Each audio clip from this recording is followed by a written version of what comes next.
Hi guys, welcome back my YouTube channel. ಎಲ್ಲರೂ ಹೇಗಿದ್ದೀರಾ? ನಾನು ತುಂಬಾ ಚೆನ್ನಾಗಿದ್ದೀನಿ. ಇವತ್ತು ನಾನು ಏನು ಮಾಡ್ತೀನಿ ಅಂತ ನಿಮಗೆ ಹೇಳ್ತಾ ಹೋಗ್ತೀನಿ. ಇವತ್ತು ನಾನು ಮಾಡ್ತಿರೋದು ರೆಸಿಪಿ ರೊಟ್ಟಿ ಹೇಗೆ ಮಾಡೋದು ಅಂತ ನಿಮಗೆ ನಾನು ತೋರಿಸ್ಕೊಡ್ತೀನಿ. ಓಕೆ, ಒಂದು ಸೆಕೆಂಡ್, ಬನ್ನಿ ಕಿಚನ್ ರೂಮ್ಗೆ ಹೋಗೋಣ. ಓಕೆ, ಇವಾಗ ಒಲೆ ಹಚ್ಚೋಣ.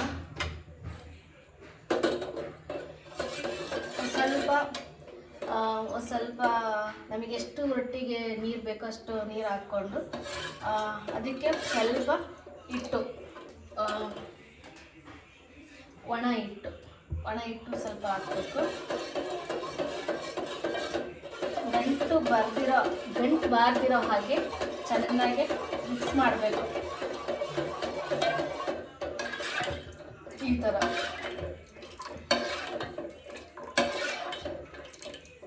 ಇದಕ್ಕೆ ಒಂದು ಸ್ವಲ್ಪ ಉಪ್ಪನ್ನು ಹಾಕೋಣ. ಓಕೆನಾ?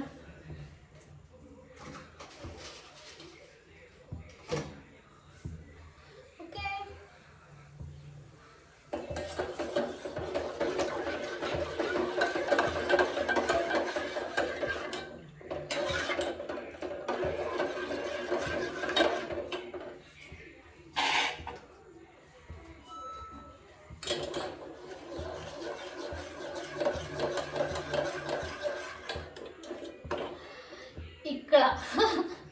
ಪಕ್ಕಡ, ಮತ್ತು ಇದಕ್ಕೆ ಇನ್ನೊಂದು ಥರ ಹೆಸರು ಹೇಳ್ತಾರೆ, ಏನಂತ ಗೊತ್ತಿಲ್ಲ.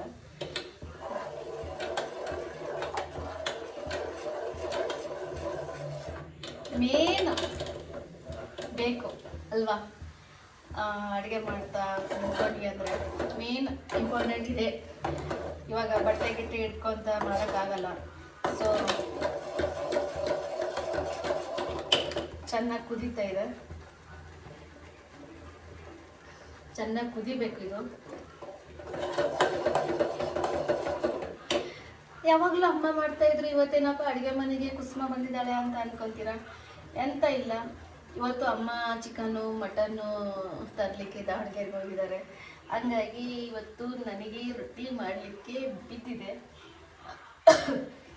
ನಾನು ರೊಟ್ಟಿ ಚೆನ್ನಾಗೇ ಮಾಡ್ತೀನಿ.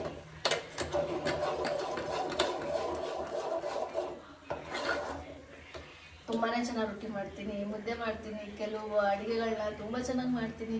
ಆದರೆ ನಮ್ಮಮ್ಮ ಮಾಡೋಕ್ಕೆ ಬಿಡಲ್ಲ ಗೈಸ್. ಯಾಕೆಂದರೆ ನಮ್ಮಮ್ಮನಿಗೆ ಅವ್ರು ಮಾಡಿದ್ದೇ ಬೇಕು.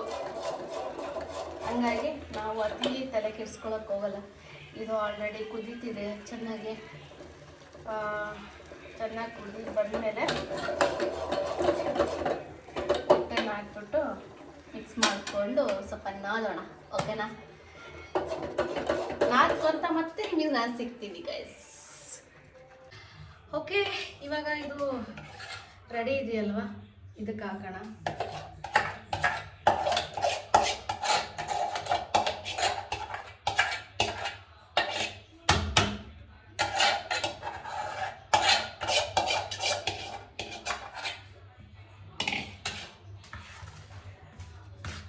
ಇದನ್ನು ಚೆನ್ನಾಗಿ ಮಿಕ್ಸ್ ಮಾಡಬೇಕು. ಓಕೆನಾ? ಇಲ್ಲ ಅಂದರೆ ಹಿಟ್ಟು ಕುದಿ ಬರುತ್ತಲ್ಲ, ಆವಾಗಲೇ ನೀವು ಅದನ್ನು ಮಿಕ್ಸ್ ಮಾಡಿಕೊಂಡು ಅದಕ್ಕೆ ಹಿಟ್ಟನ್ನು ಮಿಕ್ಸ್ ಮಾಡಿ ಮುದ್ದೆ ಟೈಪ್ ಮಾಡಿಕೊಂಡು ಕೂಡ ಮಾಡ್ಬೋದು. ಇಲ್ಲ ಅಂದರೆ ನೀರು ಮಳ್ತಾ ಇರುತ್ತಲ್ಲ, ಆವಾಗಲೂ ಕೂಡ ನೀರು ಕಾಸಿ ಈ ಥರ ಮಾಡ್ಬೋದು. ಹೆಂಗೆ ಬರುತ್ತೋ ಹಂಗೆ ಮಾಡ್ಬೋದು. ನಾನು ನಮ್ಮನೇಲಿ ಕಲಿತ ರೀತಿ ಇದು. ಈ ಥರ ಮಾಡ್ತೀವಿ. ಸ್ವಲ್ಪ ಹಿಟ್ಟು ಹಾಕೋಣ.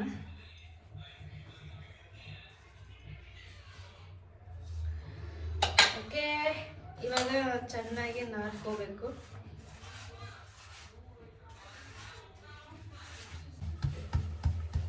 ಓಕೆ, ಇದು ಎರಡನೇ ರೋಟಿ.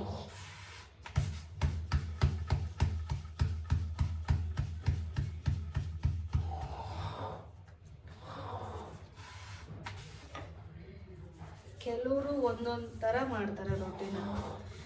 ನಾವು ಕೈಯಲ್ಲೇ ತೊಡ್ತಾನೆ ದುಡ್ಡು ಮಾಡ್ಕೊತೀವಿ. ಕೆಲವರು ಹೆಂಗೆ ಮಾಡ್ತಾರೆ ಅನ್ನೋದು ನಿಮಗೆ ತೋರಿಸ್ಕೊಡ್ತೀನಿ. ಒಂದು ಸೆಕೆಂಡ್ ಇದನ್ನು ಮಾಡಿ ನೋಡಿ ಎಷ್ಟು ನೀಟಾಗಿ ಬರುತ್ತೆ.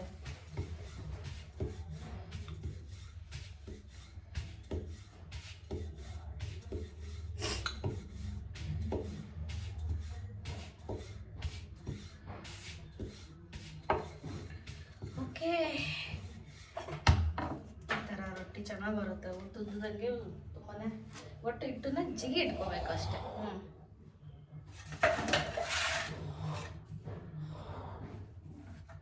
ಓಕೆ, ರೊಟ್ಟಿ 2 ಆಲ್ರೆಡಿ ಮಾಡಿಟ್ಟಿದ್ದೀನಿ. ನಡುವೆ ನನ್ನ ಮಕ್ಕಳು ಬಂದು ಡಿಸ್ಟರ್ಬ್ ಮಾಡ್ತಿದ್ದಾರೆ. ಹಾಗಾಗಿ ಇದು ಒಂದು ಸ್ವಲ್ಪ ತೆಳುವಾಗಿರುತ್ತಲ್ಲ, ಸ್ವಲ್ಪ ಹಿಟ್ಟು ಹಾಕ್ಕೊಂಡು. ಓಕೆ, ಇವಾಗ ರೊಟ್ಟಿ ಎಲ್ಲ ಮುಗ್ದಿದೆ. ಹಂಚು ಕಾದಿದೆಯೋ ಇಲ್ವೋ ಅಂತ ಗೊತ್ತಾಗೋದಕ್ಕೆ ಈ ಥರ ಹಾಕಬೇಕು. ಕಾದಿದೆ ಅಂತ ಅರ್ಥ. ಓಕೆನಾ? ಇವಾಗ ರೊಟ್ಟಿನ ಇದ್ರ ಮೇಲೆ ಹಾಕ್ಬಿಡೋಣ. ಇವಾಗ ನೀರು ಹಚ್ಚೋಣ.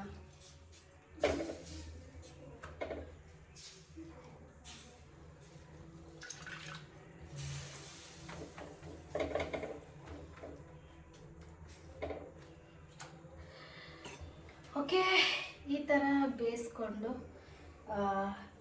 ನಾವು ಮಾಡ್ಬೋದು. ಆ್ಯಂಡ್ ಇವಾಗೆಲ್ಲ ಹೆಂಗೆ ಮಾಡ್ತಿದ್ದಾರೆ ಅಂದರೆ ರೆಡಿಮೇಡ್ ರೊಟ್ಟಿ ತೊಗೊಳಕ್ಕೆ ಸ್ಟಾರ್ಟ್ ಮಾಡಿದ್ದಾರೆ. ಯಾಕೆಂದರೆ ಇಷ್ಟು ಮಾಡ್ಕೊಳ್ಳೋಕ್ಕೆ ಅವ್ರ ಕೈಯಿಂದ ಆಗಲ್ಲ. ಓಕೆನಾ? ಅಷ್ಟು ಅವ್ರಿಗೆ ಟೈಮ್ ಇರುತ್ತೋ ಇಲ್ವೋ ಗೊತ್ತಿಲ್ಲ. ಲೆಕ್ಕ ಹಾಕ್ರಿ, ನೀವು ಒಂದು ರೊಟ್ಟಿಗೆ 5 ರೂಪಾಯಿ ಅಂತ ತೊಗೊಂಡ್ರು, ಏನಿಲ್ಲ ಅಂದರೂ ಒಂದು 20 ರೊಟ್ಟಿ, ಅದಕ್ಕೆ ಎಷ್ಟಾಯಿತು ದುಡ್ಡು? ಅದೇ ದುಡ್ಡಿಗೆ ನೀವು ಜೋಳ ತೊಗೊಂಬಂದು ಮನೆಯಲ್ಲೇ ಹಾಕ್ಸ್ಕೊಂಡ್ರೆ ಏನಿಲ್ಲ ಅಂದರೂ ಒಂದು 3-4 ಸಲ ನೀವು ಮಾಡಿಕೊಂಡು ತಿನ್ಬೋದು ಅಲ್ವಾ? ಯಾರು ಹೆಂಗೋ ನನಗೆ ಗೊತ್ತಿಲ್ಲ.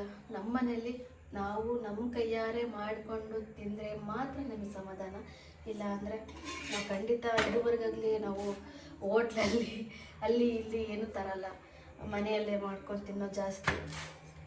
ಹೋಟ್ಲ್ ಐಟಮು ತಿಂತೀವಿ, ಬಟ್ ರೊಟ್ಟಿ ಪಲ್ಯ ಆ ಥರ ಎಲ್ಲ ನಮ್ಮ ಮನೆಯಲ್ಲಿ ಅದಕ್ಕೆಲ್ಲ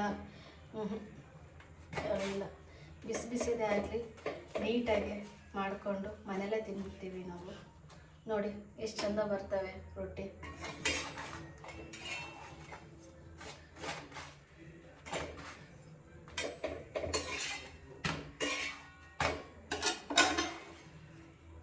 ಓಕೆನಾ?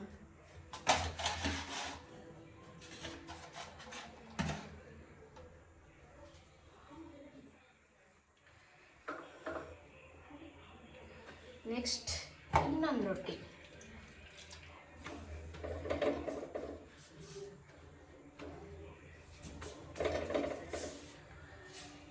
ಎಲ್ಲರಿಗೂ ಟೈಮ್ ಇರುತ್ತೆ, ಆದರೆ ತುಂಬಾ ಪೇಷನ್ಸಿಂದ ಯಾರೂ ಮಾಡೋಕ್ಕೆ ರೆಡಿ ಇಲ್ಲ. ಒಲೆ ಮುಂದೆ ನಿಂತ್ಕೊಳಕ್ಕೆ ರೆಡಿ ಇಲ್ಲ.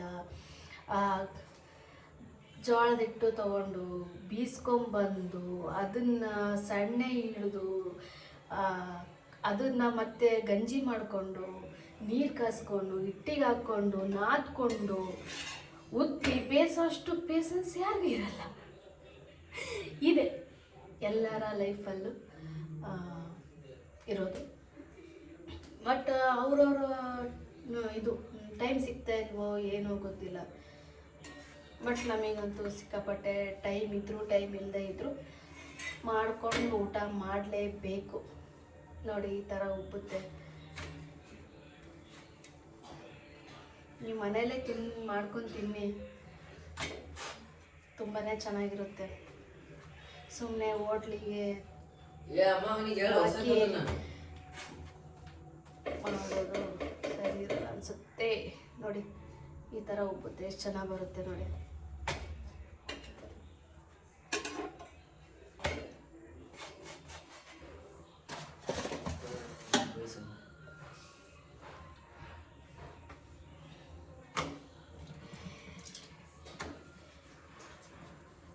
ನಂದು ರೊಟ್ಟಿ ಆಗೋಯ್ತು, ನಮ್ಮಮ್ಮ ಇನ್ನೂ ಬಂದಿಲ್ಲ.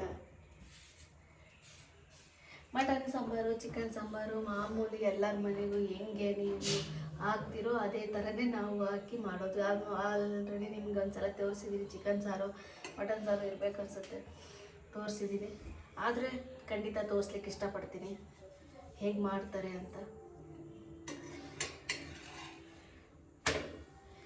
ಇದು ನಮ್ಮ ಮನೆಯ ರೊಟ್ಟಿ ಮಾಡುವ ವಿಧಾನ. ಎಲ್ಲರ ಮನೆಗೂ ಮೇ ಬಿ ಇದೇ ಮಾಡ್ತಾರೆ ಅಂತ ಅಂದ್ಕೊತೀನಿ, ಇದೇ ರೀತಿಯಲ್ಲೇ ಮಾಡ್ಬೋದು ಅಂತ ಅಂದ್ಕೊತೀನಿ. ನಾನು ಮಾತ್ರ ನಮ್ಮ ಮನೇಲಿ ನಾವು ಹಿಂಗೆ ಮಾಡೋದು. ಎಲ್ಲರಿಗೂ ಇಷ್ಟ ಆಗಿದೆ ಅಂತ ಅಂದ್ಕೊತೀನಿ. ಪ್ಲೀಸ್ ಕಮೆಂಟ್ ಮಾಡಿ. ನೀವು ಏನಾದರೂ ಒಂದು ಕಮೆಂಟ್ ಮಾಡಿದ್ರೆ ತಾನೇ ನಮಗೂ ಗೊತ್ತಾಗೋದು ನಮ್ಮಲ್ಲಿ ಏನು ತಪ್ಪಾಗಿದೆ, ಏನು ಸರಿಯಾಗಿದೆ, ನಾವು ಮಾತಾಡೋ ರೀತಿ ಆಗಿರ್ಬೋದು, ಅದೆಲ್ಲ ತಿದ್ಕೊಳ್ಳೋದಕ್ಕೆ ಒಂದು ಅವಕಾಶ ನೀವು ನಮಗೆ ಕೊಡ್ಬೋದು ಅಂತ ಅಂದ್ಕೊತೀನಿ. ಏನಾದರೂ ತಪ್ಪಾಗಿ ಮಾತಾಡಿದರೆ ಐ ಆಮ್ ಸಾರಿ, ಎಲ್ಲರಿಗೂ ಕ್ಷಮೆ ಕೋರ್ತೀನಿ. ಓಕೆ, ನೋಡಿ ಎಷ್ಟು ಚಂದ ಬದಲಿಸ್ಬಿಟ್ಟಿದೆ ರೊಟ್ಟಿ.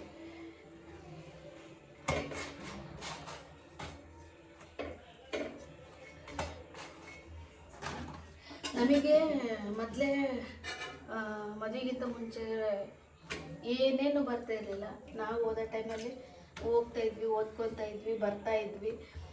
ಅಷ್ಟು ಬಿಟ್ಟರೆ ಮನೆಗೆ ಬಂದ ತಕ್ಷಣ ಹೋಮ್ವರ್ಕು ಆಳ ಮುಳ ಅನ್ಕೊಂಡು ಇಟ್ಕೊಬಿಡ್ತೀವಿ. ಅಡುಗೆ ಮನೆಗೆ ನಾವು ಬರ್ತಾನೆ ಇರಲಿಲ್ಲ. ಯಾವಾಗ ನಮ್ಮ ಮದುವೆಗಳೆಲ್ಲ ಫಿಕ್ಸ್ ಆದವು ಆವಾಗ ನಮ್ಮ ಅಮ್ಮನ ಕೈಯಲ್ಲೆಲ್ಲ ತೊಳಿ ಕಸ್ಮರ್ಗಿ ಇರಲಿಕ್ಕೆ ಸ್ಟಾರ್ಟ್ ಆಯಿತು. ಒಂದೊಂದೇ ಐಟಮ್ನ ನಮಗೆ ಕಲಿಸ್ಲಿಕ್ಕೆ ಸ್ಟಾರ್ಟ್ ಮಾಡಿದ್ರು ಅಮ್ಮ. ಹಾಗಂತ ಹೇಗೆ ನಾವು ಕಲಿತ್ವಿ ಅನ್ನೋದೇನಿಲ್ಲ. ಕೈ ಸುಟ್ಕೊಂತ, ಬಾಯಿ ಸುಟ್ಕೊಂತ, ಅಮ್ಮನ ಹತ್ರ ಬೈಸ್ಕೊತ, ಒಡಿಸ್ಕೊಂತ ತುಂಬಾ ಕಲ್ತಿದ್ದು. ಹಾಗಂತ ನಮ್ಮಮ್ಮ ಹೊಡಿತವ್ರೆ, ನಾನು ಮಾಡೋಂಗಿಲ್ಲ ಹಂಗೆ ಹಠ ಮಾಡ್ಕೊತ ಇದ್ದಿದ್ರೆ ನಾನು ಅಡುಗೆ ಮಾಡಲಿಕ್ಕೆ ಬರ್ತಿರ್ಲಿಲ್ಲ ಅಂತ ಅನಿಸುತ್ತೆ. ಅವತ್ತು ನಮ್ಮಮ್ಮನ ಕೈಯಲ್ಲಿ ನಾನು ತಿಂದ ಏಟು ಇವತ್ತು ಸುಂಚಿಗೆ ಹಿಡ್ಕೊಂಡು ನಿಂತ್ಕೊಂಡು ನಿಮ್ಮ ಮುಂದೆ ಒಂದು ರೆಸಿಪಿ ತೋರಿಸೋ ಲೆವೆಲಿಗೆ ಬಂದಿದ್ದೀನಿ ಅಂತ ಅಂದ್ಕೊತೀನಿ ಅಲ್ವಾ. ಕಲೀರಿ ಎಲ್ಲ ಹೆಣ್ಮಕ್ಳು ಪ್ಲೀಸ್. ತಂದೆ ತಾಯಿ ಮನೇಲಿ ಎಲ್ಲೋರಿಗೆ ಹೇಳೋದು, ಅಮ್ಮ ಇದ್ದಂಗೆ ಚೆನ್ನಾಗಿ ರುಚಿಯಾಗಿ ಮನೆಗೆ ಅಡುಗೆ ಮಾಡೋದನ್ನು ಕಲೀರಿ ಅಂತ ನಾನು ಹೇಳೋಕ್ಕೆ ಇಷ್ಟಪಡ್ತೀನಿ. ಓಕೆ,